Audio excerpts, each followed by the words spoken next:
شاہ صاحب ہم آپ سے یہ چاہتے ہیں کہ مرزا جرمی صاحب کے بارے میں آپ کا کیا خیال ہے؟ دیکھیں جی، مرزا صاحب کے بارے میں آپ خیال پوچھ رہے ہیں. مرزا صاحب کوئی عالم نہیں ہے. کسی بندے کی بات کریں، کسی عالم کی بات کریں، کسی مبلغ کی مفسر کی بات کریں. جناب مرزا کو عالم تھوڑا ہی ہے، وہ ایک پلمبر ہے. وہ جناب انجینئر ہے، اور وہ انجینئر صاحب جناب اٹھ کر مولوی بن گئے. آج کل باقی روزگار رہا نہیں ہے، مہنگائی ہو گئی، یا کوئی سسٹم ان کا چلا نہیں ہے. اب وہ جناب بیٹھ کر پھر نیا فتنہ کھول کر بیٹھ گئے کتابیں علمی. میں صرف اتنی گزارش کروں گا پوری عوام سے کہ اس فتنے سے بچیں. ٹھیک ہے نا؟ میں نہ اس پر کمنٹس کرنا چاہتا ہوں.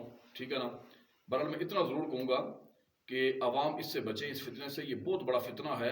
یہ جناب انگریزوں کا پالتو ہے، اور انگریزوں نے اسے مسلط کیا ہوا. جس طرح پہلے جناب کئی مولویوں کے روپ میں لوگ ہمارے پر مسلط ہوتے رہے. مرزا غلام محمد قادری کو مسلط کیا اور نجدیوں کو مسلط کیا، اسی طرح آپ اس کو بھی مسلط کر رہے ہیں. یہ یہود و نصارہ کا پالتو ہے. ٹھیک ہے نا؟ یہ نیا فتنہ امت کے اندر پیدا کر رہا ہے، کتاب علمی. تو میں صرف اتنا اسے سوال کرتا ہوں کہ یار تو کہہ رہا ہے کہ جناب کسی کی بھی اتباع نہ کرو، واسطے ہو جو ہے نا قرآن و حدیث کی مانو. بھائی قرآن و حدیث کی یہ کہہ رہا ہے ڈائریکٹ قرآن و حدیث کو سمجھو، اس پہ عمل کرو.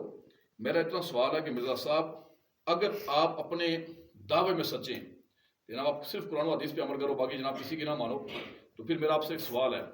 وہ میرا آپ سے سوال ہی ہے کہ جناب آپ اس طرح کریں کہ آپ جو ہے نا میرے سامنے بیٹھ کر آپ جناب کوئی میں ایک آیت آپ سے پوچھ لوں گا، اس کی آپ تفسیر کریں، اس کا آپ نتیجہ کا نکال کے میرے سامنے رکھتے ہیں جی. ترجمہ تفسیر سے سوال پیدا ہوتا ہے نا. آپ جناب بیٹھ جائیں، میں صحیح بخاری آپ کے سامنے کھول کے رکھتا ہوں. ٹھیک ہے نا؟ مشکات شریف کھول کے آپ کے سامنے رکھتا ہوں میں. اس کی ترجمہ کریں، تفسیر کریں، اس کی حدیث کا مجھے نتیجہ نکال کے دیں. ٹھیک ہے نا؟ معاملہ یہ ہے کہ یہ بالکل گمراہ ترین آدمی ہے. اس کے پاس کوئی علم نہیں ہے، کوئی عالم نہیں ہے، کوئی جناب یہ جو ہے نا مفتی نہیں ہے، بلکہ یہ ایک پلمبر ہے، یہ ایک انجینئر ہے. اس کا جو کام ہے وہ کام چھوڑ کے دیکھیں نا. مثال کے طور پر اب میں مولوی ہوں، میرا کام ہے امامت کرنا، خطابت کرنا. اب میں چھوڑ کر جناب جا کے میں شروع کر لوں جناب یہ لیپ ٹاپ پکڑ کے جناب اس کو میں سرچ کرنا شروع ہو جاؤں کھول کے، یا میں موبائل پکڑ لوں کسی کا، وہ کھول کے سرچ کرنا شروع ہو جاؤں، یا میں جناب جا کے خادی کا کام شروع کر لوں، تو میں تو بیڑا غرق کروں گا نا جی. جب مجھے ایک چیز کی بنیاد کا پتہ ہی نہیں ہے، بیس کا پتہ ہی نہیں ہے، تو میں کیا خاک اس کا کوئی کام کروں گا؟ یہی مثال ہے. مرزا صاحب کو دین کا پتہ نہیں ہے.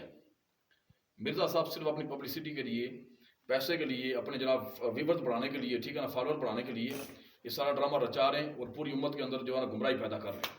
میں اتنا پیغام دوں گا کہ خدا را مرزے جیسے فتنے سے بچیں. یہ مرزا وہ بڑے مرزے کی اولاد ہے. ٹھیک ہے نا؟ یہ اس کی روحانی اولاد ہے، تو خدا را اس سے اپنا بچائیں، اپنی نسل کو اس سے بچائیں.